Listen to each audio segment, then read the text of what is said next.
আসসালামু আলাইকুম, সবাইকে স্বাগতম। আইসিটি বিষয়ের যে বাফার লজিক গেট কি, বাফার লজিক গেট অনেকের মনে হতে পারে এটা তো প্রথম শুনছি, তাই না? তো OR gate, AND gate, NOT gate, NAND gate, বিভিন্ন গেটের নাম শুনছি, বাফার লজিক গেটের নাম তো শুনি নাই। যদি আসে পরীক্ষায় কীভাবে লিখবে?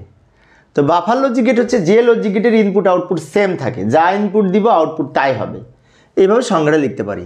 যে লজিক গেটে ইনপুট এবং আউটপুট একই হয় তাকে বাফার লজিক গেট বলে। যেমন বাফার লজিক গেটের চিত্রটা আমরা সংজ্ঞাটা অন্যভাবে দিতে পারি। এই লজিক গেটে বা বাফার লজিক গেটে যা ইনপুট দেওয়া হয় আউটপুট সেটিই প্রকাশ করবে। উদাহরণস্বরূপ চিত্র এঁকে দেখাচ্ছি। এ যদি ইনপুট হয় তাহলে এটা হচ্ছে বাফার লজিক গেট, এর প্রতীক যদি এরকম হয় আউটপুট হবে এ। ইনপুটও এ, আউটপুটও এ।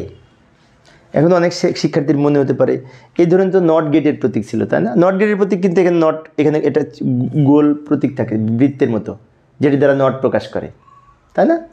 সেই জন্য এই বাফার লজিক গেট হচ্ছে ইনপুট যা দিব তাই আউটপুট হবে। ইনপুট যদি 1 হয় আউটপুট 1, ইনপুট যদি 0 হয় আউটপুট 0, ইনপুট এ হলে আউটপুট এ, এক্সের মান এ, এক্স যদি আউটপুট হয়।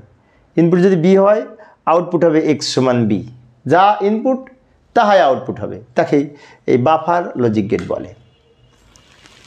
তো প্রিয় শিক্ষার্থী বন্ধুরা, এই অধ্যায় সৃজনশীল প্রশ্নের প্লেলিস্ট আমি এই ভিডিও ডেসক্রিপশনে দিয়ে রাখবো, ওখান থেকে তোমরা দেখে নিতে পারবে। পরের ক্লাসটি দেখার আমন্ত্রণ রইল। খোদা হাফেজ।